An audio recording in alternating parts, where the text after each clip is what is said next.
presentation. Hi everyone, good afternoon. My name is Yashaswini Singh.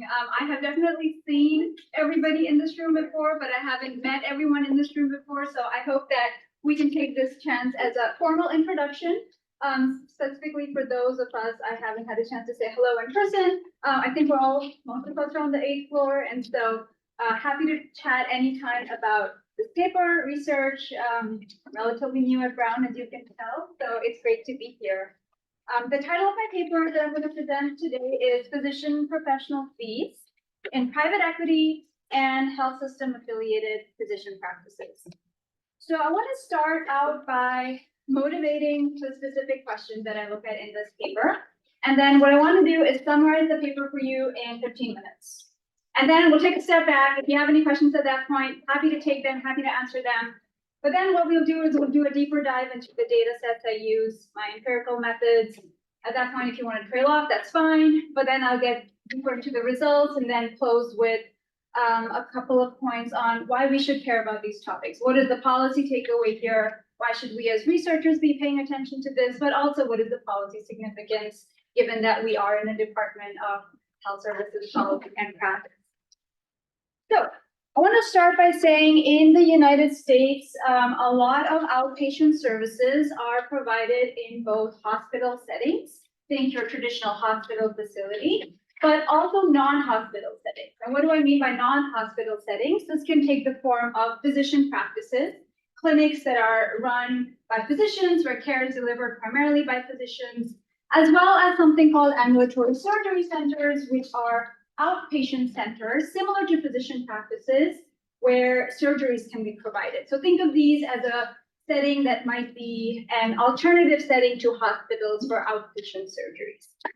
Now, a peculiar characteristic of pricing for outpatient services in these settings is that Medicare, the government payer for elderly over 65 years of age, pays differently for the same services depending on where care is provided.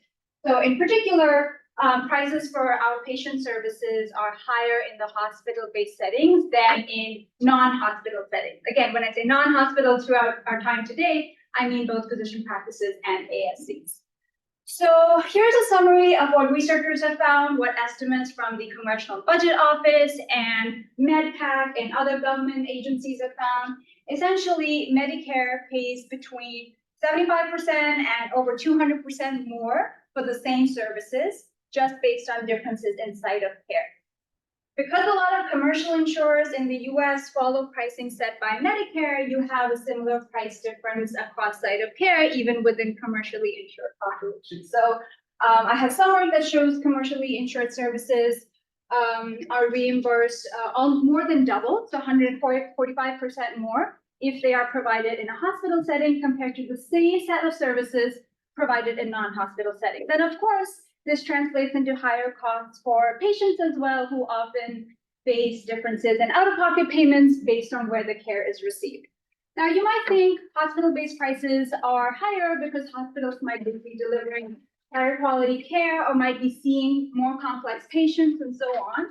But again, a large body of work has looked at this and shown that even just for differences in patient risk or differences in the quality of care delivered, you don't tend to see too many differences across settings, and the price differences persist, is the bottom line. So naturally, so this is an illustration of what that means in practice and why prices are higher in hospital settings. So this is a snapshot of Medicare prices for just one type of service, colonoscopy, CPT code 45378. And the key reason why prices are higher at hospital-based settings is the inclusion of something called a facility fee.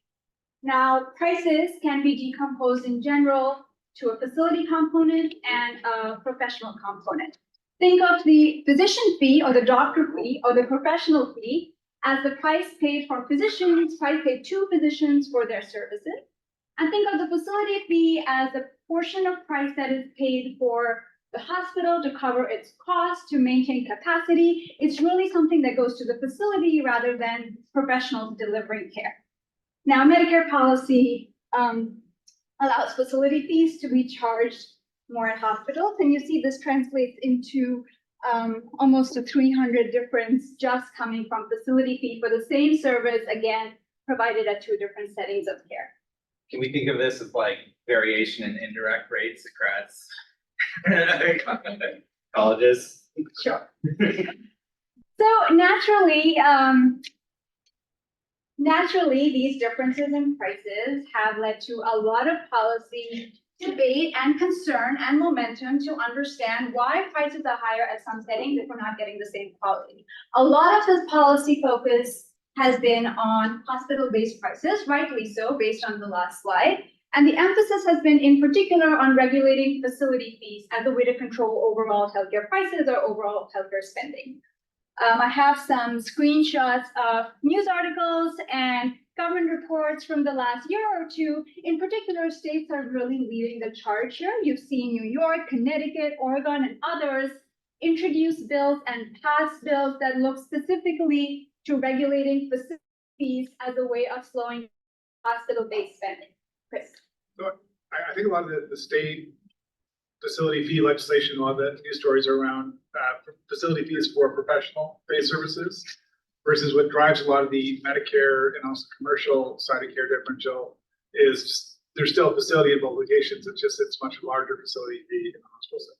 Yes, absolutely. And I think we can see that well here. So importantly, ASCs and other settings, and let me know if this gets to your point, they still have an ability to add a facility fee, as we see here, 474 facility fees, 178 in professional fees, coming to a total of 521 if you get a colonoscopy at an ASC. And similarly, 178 professional fee in the hospital setting, but check this out, 870 compared to 474, just as differences in facility fees. And so the point here I'm trying to make is people are concerned, people are paying attention, and a lot of this concern and attention has taken the form of legislation to control facility fees as a way to slowing down healthcare spending. So that's great. So why do I have a whole paper on this, right? So it's great you have a problem, you have legislation in place to address some of it. I want to introduce another layer of the problem to you before I get to my paper. So at the same time, while you have momentum to regulate facility fees and shift care away from hospital-based settings to non-hospital settings, we've seen a massive increase in the acquisitions of these non-hospital settings by private equity firms. Anyone who's ever talked to me about private equity knows that this is an area that I've spent a lot of my time thinking about and working on. So I want to take a minute to set the stage so that we're on the same page as to what private equity is, what its incentives are, and why we should be concerned about it as perhaps an alternate form of consolidation, different from hospital-based consolidation.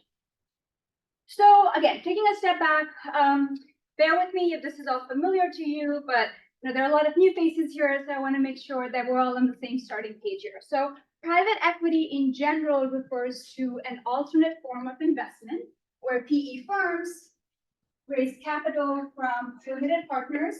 These are university endowments, they can be pension funds, high net worth individuals, and so on. And then they combine this equity or capital with a lot of debt that's raised from lenders, banks, or other private equity firms. Now, typically, this PE fund that is set up by the PE firm is a combination of both capital that comes from limited partners, but also, as I mentioned, a large amount of debt. And the amount of debt is often upwards of 60 to 90%. And so the investment vehicle really is one of debt. So traditionally, they're called leveraged buyouts because of the large share of debt involved in these transactions. This fund is then used as an mechanism to make a majority investment in what I call here, for illustrative purposes, a platform practice.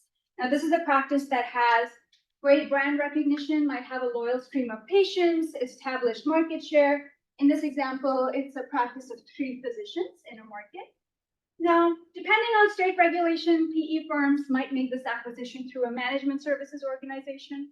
This is just for your reference. It's not really related to this paper that I'm presenting today.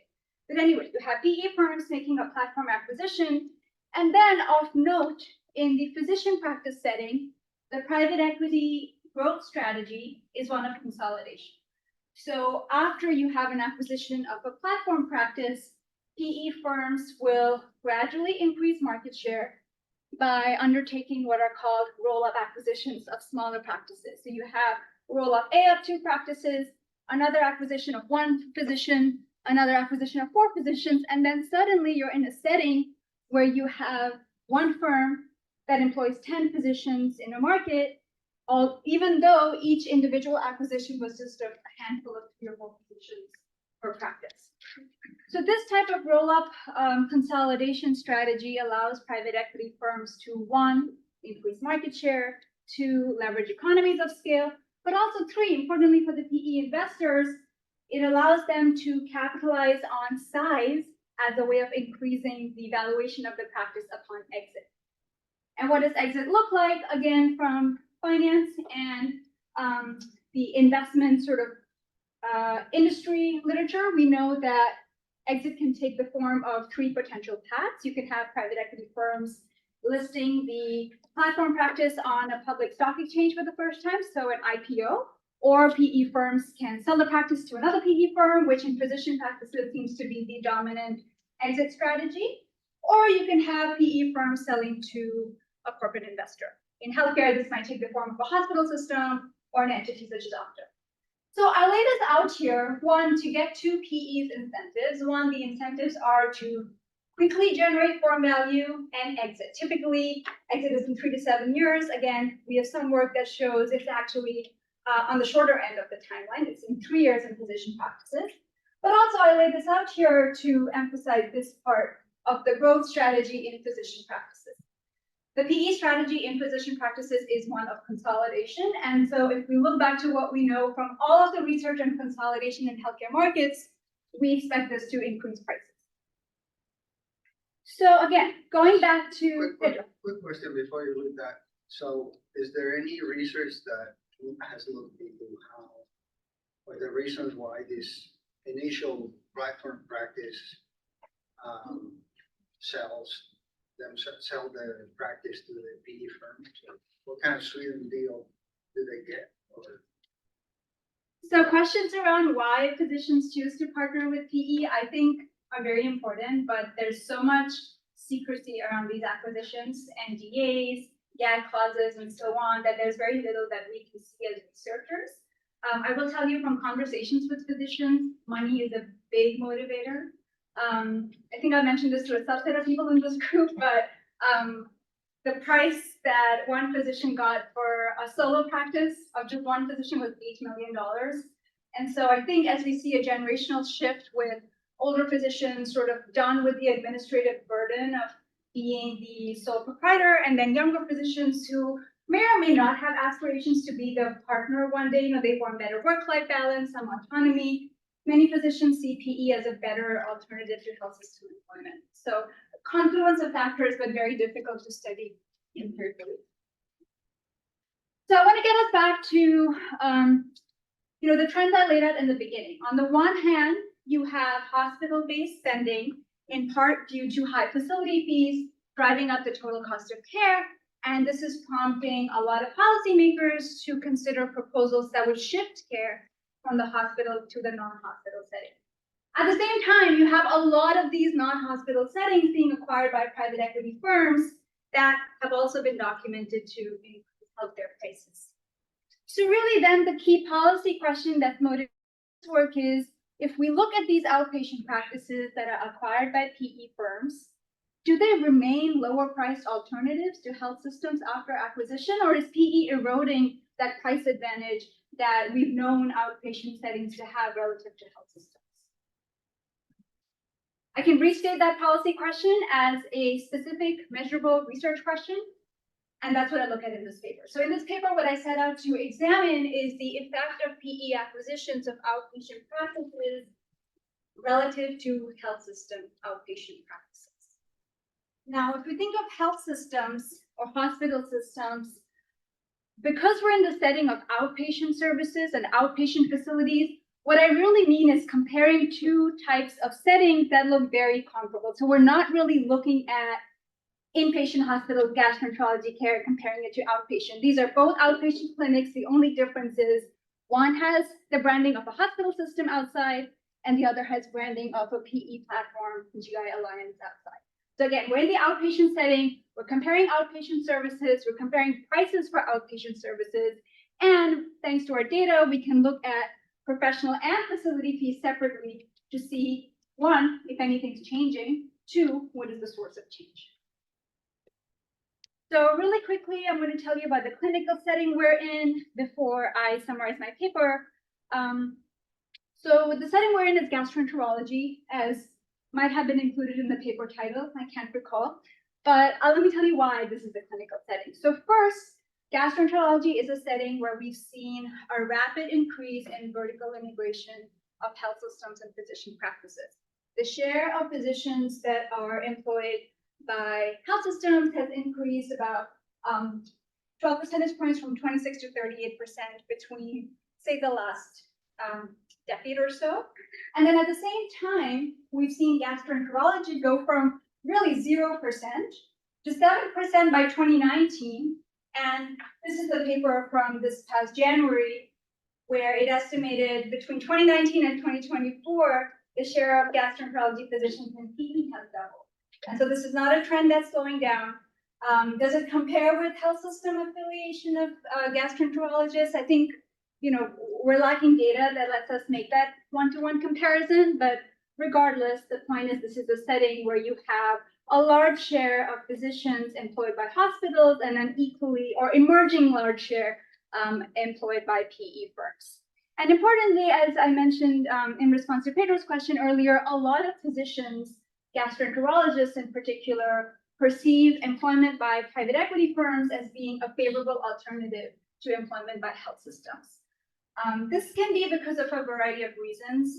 A lot of physicians perceive hospitals to be this sort of big bureaucratic institution where you really lose your own autonomy. In contrast, they see private equity firms as being their financing partner. A lot of PE firms will still advertise on their websites, we're still wholly physician-led and physician-owned. We're just financing the physician practices, which again, legally might be accurate, but we have now a growing body of research that shows there are changes to practice patterns that emerge from acquisition, suggesting that independence isn't quite the same meaning for everybody involved. So again, a quick summary of my data before I share with you my results. I put together a lot of data for this paper. In sum, I get data on private equity ownership from a financial database called PitchBook, and I supplement this with a lot of hand-collected data from press releases, industry reports, and websites. Spent many years of my life doing that.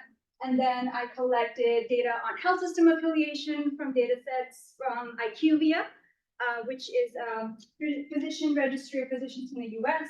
And then finally, I construct my outcomes of interest, measures of prices and utilization at the practice level using Fair Health commercial claims database case.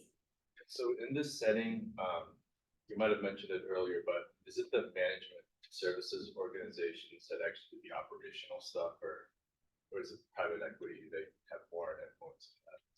Excellent question. The short answer is the data is so terrible, we can differentiate between outright investment by a firm versus something that goes through a management services organization. So we treat everything that has that kind of investing or investment as PE acquired, but it highlights some of the challenges with doing work in this space because there's a lot of heterogeneity in what we consider PE. So I guess this is a side note. For all research in private equity, anything that anyone ever shares with you is the average effect of the average PE firm on the average position, and then you can take that several layers down because we're just lacking data. So transitioning to my empirical approach here, I combine matching with differences in differences.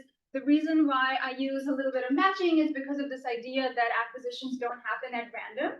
And so if you compare all acquired practices to everything that's non-acquired, it's hard to say which practices were acquired because they were systematically different from the non-acquired practices.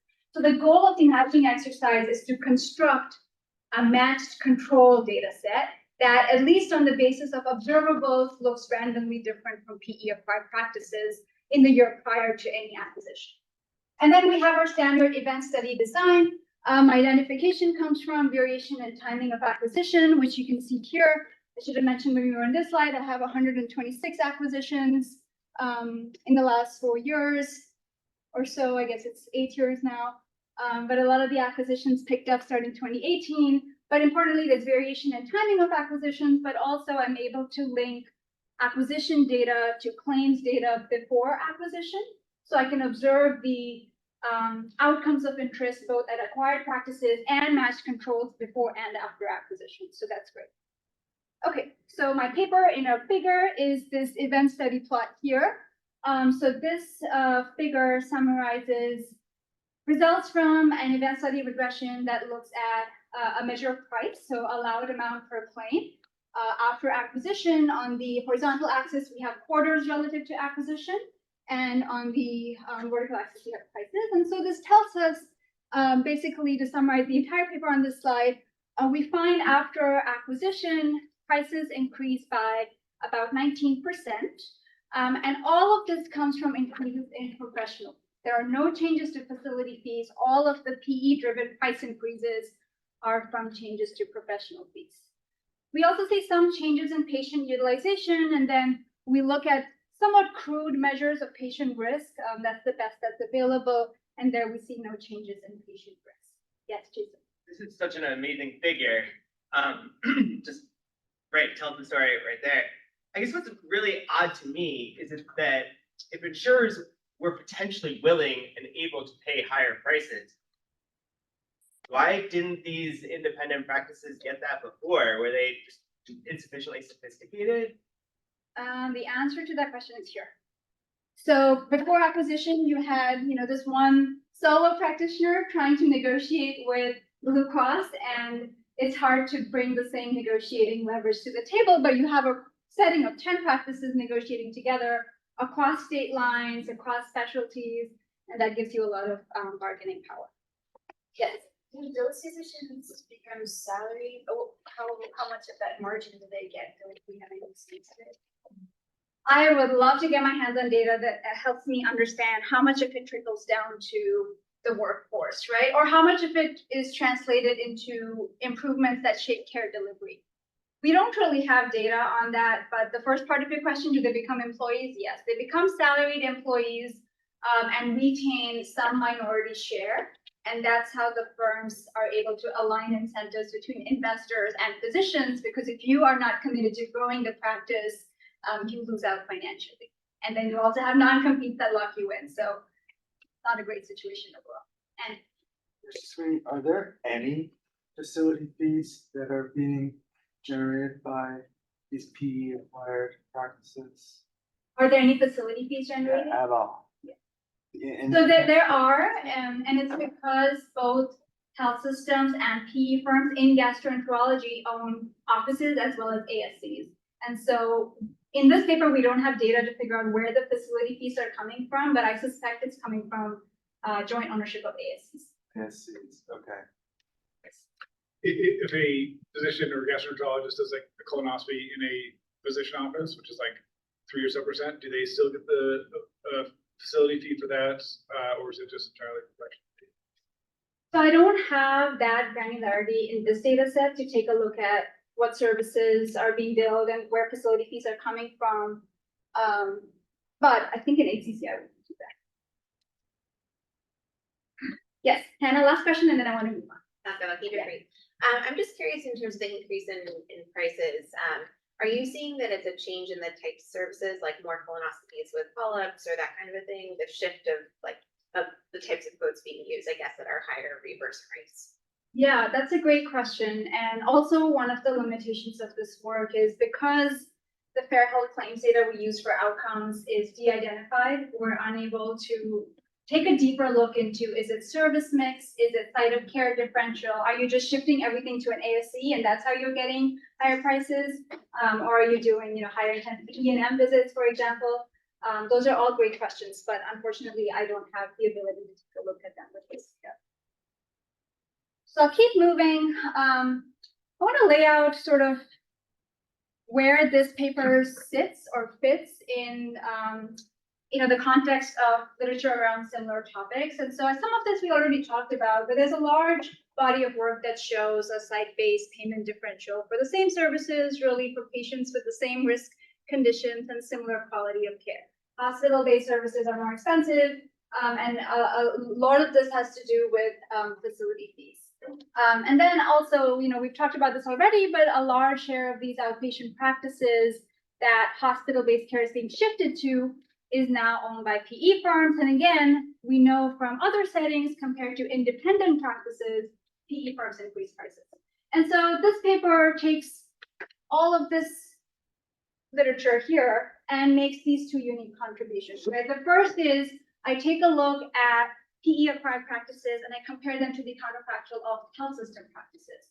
It's a particularly important counterfactual in the setting of gastroenterology, given the trends I showed you earlier and perceptions that physicians have of alternate employment choices. And then finally, with respect to the policy significance, there's a lot of debate around how do we make healthcare more affordable? How do we regulate prices? Which prices do we regulate? And this paper speaks to some of those concerns. Importantly, because a lot of the emphasis has been on facility fees, this paper shows, perhaps we need to take an approach that is focused more on the total cost of care, given that you have, on the one hand, increasing involvement of PE firms in outpatient settings, but also two, this new finding that the price increases come from professional fees and not facility fees. So it's kind of like the game of whack-a-mole, where if you only go after facility fees, you're missing out on this unchecked spending growth that's coming from professional fees. So that's my paper. I think I have 30 minutes to get into the details, but are there any questions I can clarify at this point? I just have a quick question about the control group of health system affiliated or owned practices, not just affiliated practices. They're like formally owned, right? Practices. A mix of both. Mix of both. Okay, that's interesting. I'd be interested to know if if you made two counterfactual groups like formal affiliation, formally tied health systems, and which I think would be more comparable versus like the informally tied, affiliates. But I was also wondering, are they matched? Are you matching to practices that were acquired by the health system, or just always affiliated practices? Yeah, great point of clarification. Thank you for that. So my control group, and maybe we can transition to the next section here with this question. My control group is made up of practices that were always affiliated with health systems, right? So the important distinction is you have the acquisition effect and you have the private equity effect. So to get at the private equity effect, I would compare PE acquired practices to practices that were acquired by health systems. Yeah. But we don't have data on new acquisitions by health systems of physician practices. What I have instead is data on affiliations and ownership, but it's not time variant. It's constant over time. And so in some ways that helps me because my control group isn't experiencing its own time varying changes differently than PE practices, but it doesn't get to the question of, is this a PE effect? Thank you. Yes. It's kind of a general question, now the point of my dissertation, I'm thinking about prices, but are those price figures, is it standard practice to adjust for consumer price index at all? Or is it like? I haven't seen that. I would say if you're in Your an fixed event price study, take care of it. yeah, well, fixed effects take care of it, but also differences if you're comparing practices sort of at the same point in time, which we are here, I would assume that gets differenced out. So I wouldn't be too concerned about it. Okay, I want to keep moving, if that's okay, Chris. Okay, I'll take your question. So I just have, questions building up Cyrus. So how should we think of like, the two competing forms of consolidation? So, PE here and hospitals here. And so this 35% increase in professional fees, what is that in absolute dollars? Oh, I have that coming up on a Okay. later slide. I believe it's $90 per claim. Okay, so that might be a back of the envelope tied to the first slide on the, $200 or $300 difference, facility fee side. And so you can kind of That's say, a great- P that's a is, a third of the effective hospital acquisitions. That's a really great suggestion.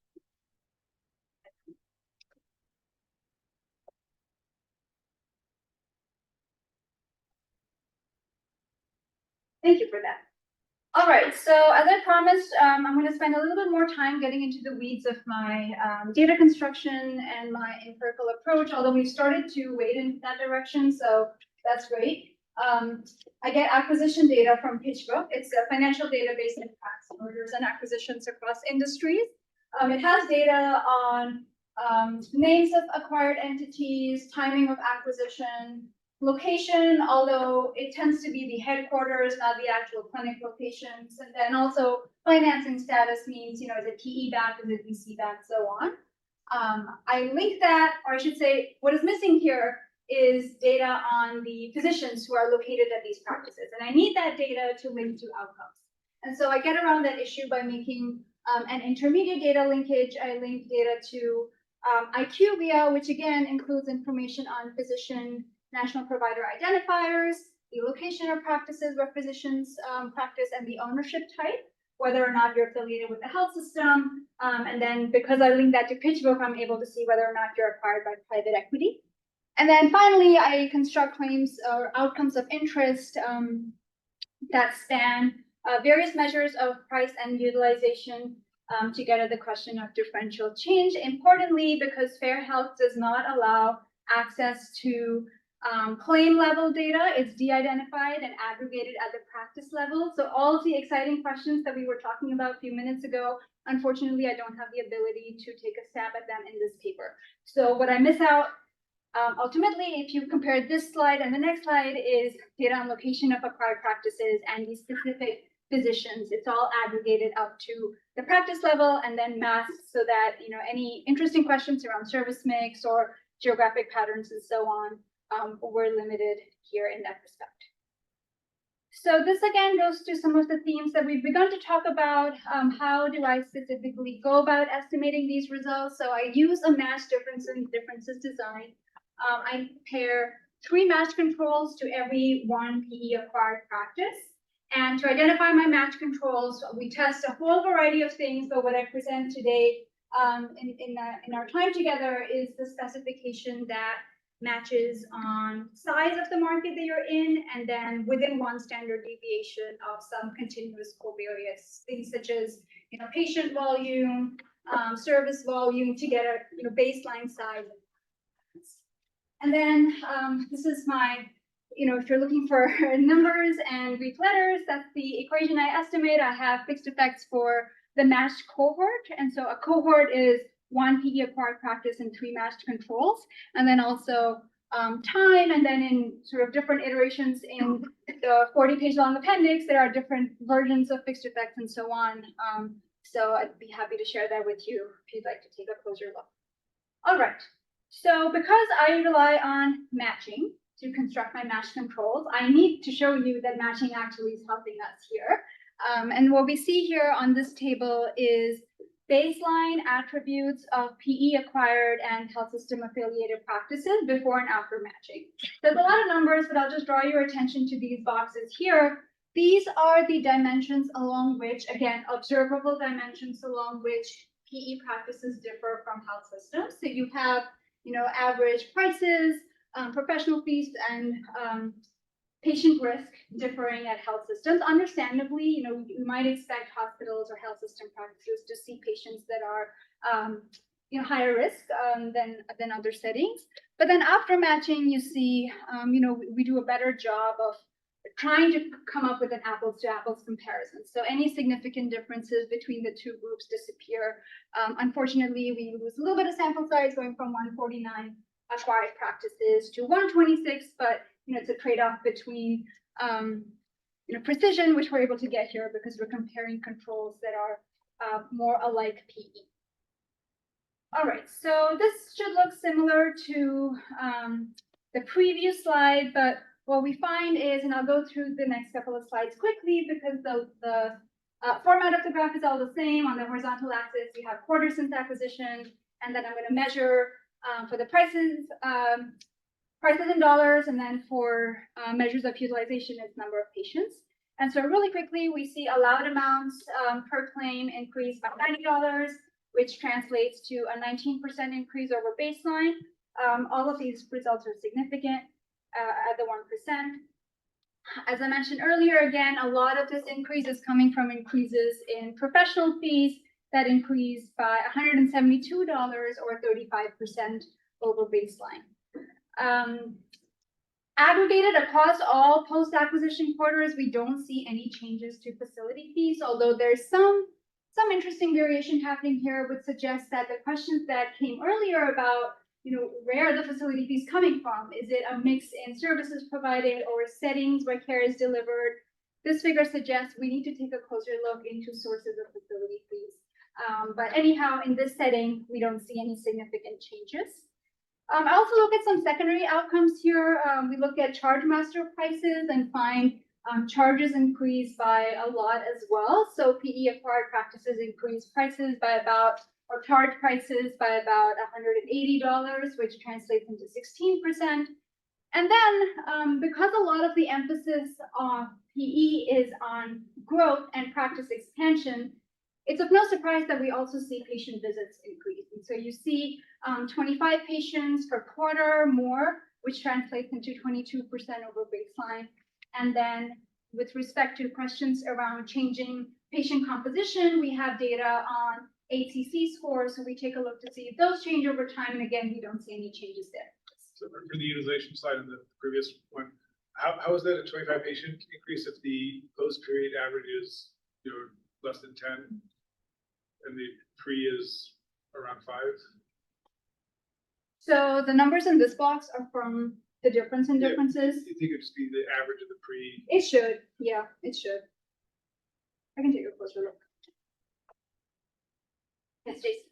Are you able to observe the extent to which practices are going out of network, departicipating? Not for this paper, no. I do have some data on that, but not specifically for this. My sense also is a lot of the out-of-network strategy is limited to radiology and anesthesia and emergency medicine. I haven't heard as much of that as being a revenue play in gastroenterology. David? Do you have information on the payer mix of the practice? No. I am getting data that would help me look at payer mix changes in the state of Florida, which is #1 in all specialties for PE investments, but this is just limited to commercial insurers. And For both, for all the charges, professional and facility fee figures, it looks like there's like a slight increase kind of right after in the Q4, it jumps up again. How much do you think is that like the contracting cycle basically reacting? So maybe there's some slight increase when there's a management change, but then when we're renegotiating contracts, that's really where the full force of the like contracting power comes from. yeah, that's a great point. I think that is part of the story. I think the other part is a lot of these acquisitions happened fairly recently, so 2017, 2018 onwards, and we only have claims through 2020. And so we don't have enough quarters of follow-up data for all acquisition years. And I think whatever trends we're seeing in the later quarters comes from that changing mix of practices that we're able to observe. Some good questions. So if they're charging more, how is it that they're able to acquire more patients? You would think that insurance companies run away from these guys that are charging more. Yeah, that's a great question. So we don't know how they're doing it, which kind of highlights all of the gaps in understanding mechanisms behind a lot of these trends. Again, anecdotally, there's an emphasis on branding and marketing. And so in certain areas of Texas where you see a lot of PE, every billboard is of a PE acquired setting saying, we have expanded hours of operation. Come see us. We have a fancier lobby. We'll serve you, I don't know, bubble tea in the lobby if you come to So I was wondering if, given that their strategy is to keep adding to the practice, whether is that what you're seeing here? Or are you saying, okay, at the biggest, these are the physicians in this firm, and we're gonna call that the treatment group throughout?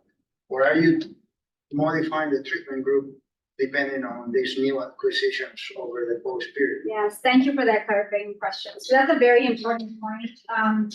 What I didn't mention and I should have mentioned is to get around that concern, to figure out whether the changes are coming from expansion or consolidation. What we do is we fix the number of physicians to only those who were in the practice before acquisition and after acquisition. And we do that because one, entrance might be different from stayers, it might be different from exiters. And so you want to isolate very cleanly what is the change coming from just the physicians who stay. But also two, this figure here suggests that this does not reflect the expansion that we were talking about a minute ago because you're still holding the physician workforce the same. to pre-acquisition levels, but maybe you're just increasing the pressures physicians face to see more patients over time, over days. So instead of spending, 1 hour with 10 patients a day, you're spending 15 minutes with 25 patients. Some of your data was at the clinic, so if the composition of physicians within the clinic changes because one leaves or they add an extra one, are you able to capture that? We are not, because we restrict it to physicians who stay, and so there are we assume there are no changes. And then the data is de-identified and aggregated. So because we knew that the aggregation was coming up based on our Fair Health contract, we decided to make that sort of sample definition assumption. And But like, kind of riffing on Hannah's point about why is this increasing over time? Maybe there's like this kind of unobserved growth in market power that's occurring as a result of the roll-up, even though you're fixing that acquired clinic, that the negotiating power of that clinic is increasing with additional roll-ups. absolutely, I couldn't agree more. It's a limitation of what we observe, but that doesn't mean it's not happening. And, to the extent you're able to leverage that increase in market power to negotiate higher rates, that would be consistent with what we see here. We're just not able to tell in our data which practices tie back to the same parent PE firm. We are collecting data on that at present, and so hopefully in future iterations of that work, we'll be able to take that into account. Could it be that they're stealing patients from the other practices in the area? Yes. All of this is definitely possible and consistent with the aggressive growth and consolidation strategy. I can't emphasize enough how challenging it is to get data on these. And so this is really the tip of the iceberg, but with more granular data that sort of collects all of these nuances and practice patterns that might change, hopefully we'll be able to answer those questions. Yes, And sorry to ask you another, No, please don't. why don't you have question? I'm- What about, you look at like the number of visits, like encounters as opposed to like patients, and it is more broadly, it's like delivery of care, like your second act. So I don't look at that in this paper, but I do have a paper that looks at that, and we see encounters increase. So you're seeing more patients, you're doing more stuff to the patients you see. And then we look at EN or duration of office visits for those patients, and we see that you're also doing longer evaluation visits for those patients. And yet you're holding the physicians the same, so I'm not sure. I want to like connect that to the HCC result, but I think Yeah. that if you see like an increase in encounters, we can explain why you're not really seeing a change in HCC. A change in HCC would happen if you see like a bunch of patients probably, but if you have the same patients and getting more encounters, like I think that just what ends up happening with your HCC is, I think it's just. Yeah, so what's in the paper, but not part of this presentation, is you have an increase in the number of unique patients, but a lot of that comes from new patients. And so to Cyrus's point, it's not just that you're seeing the same patients, but doing more to them. You're seeing the same patients, you're doing more to them from my other papers, but you're also seeing a lot of new patients. And so it's hard to disentangle then how we should be thinking about these collectively. So I want to take this chance to summarize the last 10 minutes of our conversation to say the study has limitations, right? The data have limitations. A lot of it is not, it's something that's not visible to researchers, but it's also not something that's visible to policymakers and regulators. So we've talked about, I think, most of these, but again, I'll acknowledge and emphasize some in particular. One, there's a lot of error in identifying PE acquisitions. So these are private by nature. There are no reporting or disclosure requirements. And up until recently, the first private equity paper I wrote, there were no private equity papers. And so we're now at a time where there is renewed focus on PE as a new wave of consolidation. So hopefully, that suggests better data in the years to come. Second, again, to Cyrus's point, there's a lot of error in identifying health system affiliation as well. The FTC is doing lots more about this than private equity at present. And I'm hopeful that we'll, with the years to come, have better data on identifying separately outright ownership, as Cyrus mentioned, differently from strategic affiliations or joint ventures and so on. And so at present, we're grouping in potentially heterogeneous entities such as direct ownership and affiliations, but also nonprofits, for-profits, academic medical centers, or outpatient settings affiliated with them, and so on. And so there's a lot of room for refinement and improvement here. And then finally, you know, this is really the thorn in all of this is, I think I have what is a really interesting finding here, but it's not really that interesting if I can't tell you the specific mechanisms behind increases in professional fees. So this is something that I'm collecting data on at present, and hopefully, if I come back for a talk, take the elevator down to this floor from the 8th floor, in a couple of months, I'll be able to tell you what services are driving changes to prices, if there are any site of care differences, if it's a market power story or a service intensity story, and so on. But regardless, you know, there's a signal here that a lot is changing, and a lot of that is focused on higher prices and higher professional fees after PE. So even if we can't look under the hood to see what exactly is driving higher prices, there's enough of a signal here that tells us we should be thinking about PE consolidation of outpatient practices, a little distinct from hospital acquisitions traditionally in this space. And also, you know, if I give you enough reasons to doubt this paper, I'll give you enough reasons to take my results here at face value. So we do a lot of different sensitivity and specification and robustness tests. They're all in the paper, and results hold up to all of these different assessments. And so, you know, take that for what you will. But maybe here, you know, in the last 10 minutes, I'll conclude with this slide, and happy to take more questions. But I want to emphasize here that in the physician practice space, there's been a lot of consolidation activity in the last 5 years in particular. Traditionally, since the 2010s, a lot of this consolidation was led by health systems, which led to higher prices through facility fees. In the last 5 years, though, 70% of acquisitions of physician practices have been by PE firms, and these have all been concentrated in the outpatient setting. And so questions around, you know, what does this mean for policy efforts to promote the affordability of care, I think are especially important now more so than ever, because you have different mechanisms of increasing prices. And this paper shows that some of those mechanisms might differ depending on who owns your physician practice. So why don't I wrap up here and see if there are any clarifying questions or directions for future research, or just general reflections folks might have to share with me. I'm gonna clap first.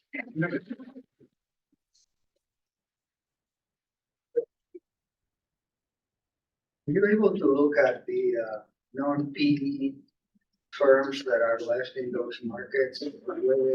So is I guess one of the things is the increase in prices. Is it driven by their own increases, or is it that the other guys are lowering their prices and so the differential looks bigger? Yeah. Or are they both moving in the same direction? Oh, now that these guys are charging 200 instead of 100, I'll charge 150, and I'll look like I'm giving you a great deal, even though I'm charging you 50% more. So in the paper, I have unadjusted trends of my outcomes to see just the raw data. Are there any trends worth picking apart? And for both independent practices and health system practices, everything pretty much stays. That's right. Alyssa has a question online. Thank you, Chris. Alyssa, feel free to unmute yourself. I don't know how to. Oh, awesome. Can you hear? Yes. Awesome. So first of all, super awesome paper, really interesting to hear. I have one technical question and one high level question, and feel free to talk about either now or neither, depending on timing. So I was wondering first on the event study plots that you showed in the longer presentation of results. A lot of them seem to have coefficients in the pre-period that were not centered around 0. And I was wondering how you thought about interpreting those and any adjustments or bounding done sort of related to non-zero pre-trends. And then the second question I had was, I think you addressed it a little bit here, but it does feel like a lot of price regulation can easily feel like whack-a-mole, where you can regulate facility fees and then they say, let's raise physician fees. Other than focusing on the total cost of care, do you have any thoughts for reducing the potential for feeling like whack-a-mole with price regulations?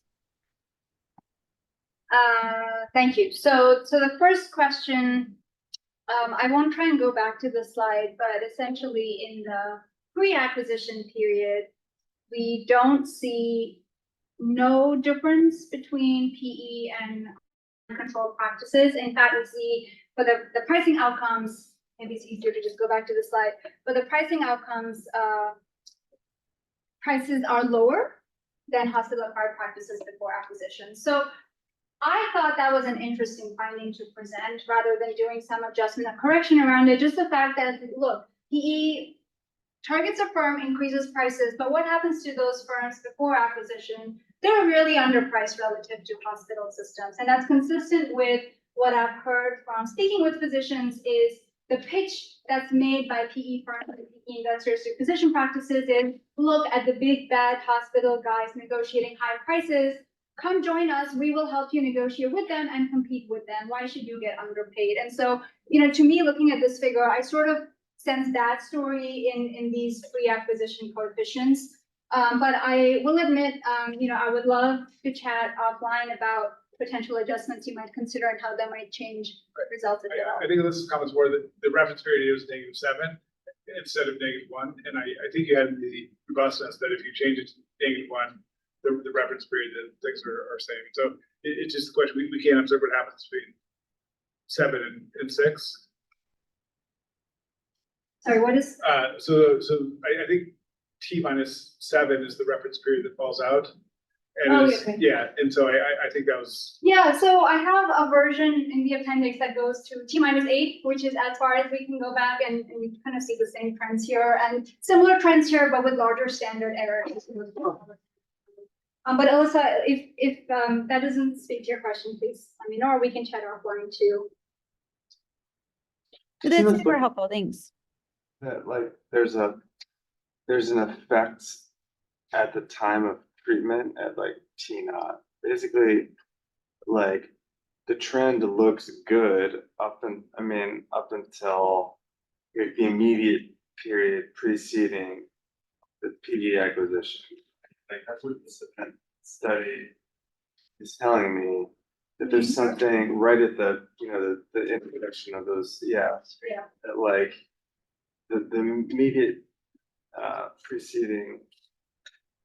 So here is 0 is still pre or? So 0 in this graph is the washout period, it's the quarter off acquisition, and then I have done other versions that use the quarter before acquisition as the reference period. I will say though that there's a lot of measurement error in identifying the timing of acquisition. And so often what we rely on is a disclosed press release, but that could come months after the transaction closed. And so how folks get around that is fine, you take the entire quarter around when the disclosure was made and you treat that as your washout period. Okay, so then this difference here, is this just the difference, like the unstandardized difference in Y, or is it a difference relative to, how the event study, we set the difference to 0 in like the latter. Yeah, okay. So these are all formula questions. And in which case, there's no problem. It's like, there's no issue with non-parallel trends. It's just like a difference in levels that's parallel. Okay.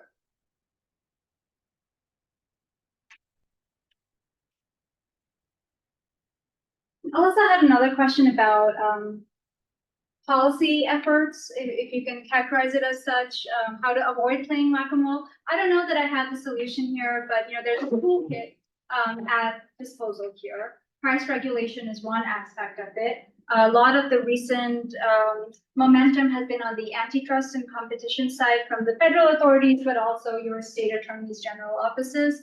And then finally, I'll go back to my last slide here. Anyone who's spent even a minute talking to me about these topics knows that ownership transparency is something that you cannot emphasize enough. At present, if you want to know if a hospital owns your doctor's office or a private equity firm does, or a retail investor like Walmart or CVS does, there's really no way for patients to know, but also researchers to know, and shockingly for policymakers and regulators to know. So ownership transparency is really an essential stepping stone and foundation that would allow us to have a better understanding of these things. I mean, it sounds like their power comes by acquiring and growing. Otherwise, if they don't have enough size, they cannot bargain. So that would be the policy. The first thing that I would do if I were the policy maker is to restrict how much consolidation there is in the market for things that are right for increasing prices. Just put a limit to how much you can control. I absolutely agree with that. Nina Khan also agrees with that. Yes.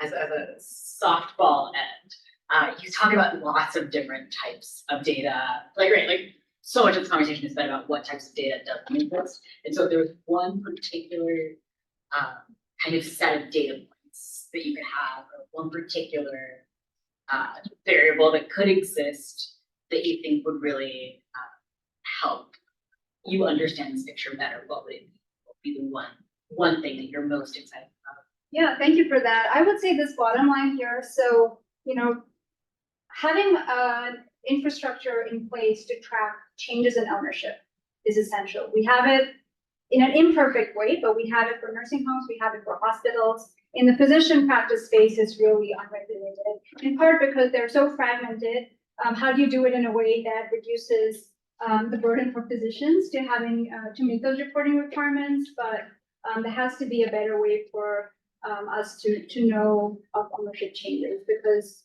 we're only going to see more of it moving forward. It's not going to slow down. And so now is a good time to stop and reflect and see what we can do with respect to ownership transparency. And I'm happy to see that there's been a lot of bipartisan interest in introducing legislation that would do exactly that. The nuances all differ across specific types of legislation, but there's a lot of attention and a lot of interest in tackling this topic. Well, thank you, everybody. I'm happy to provide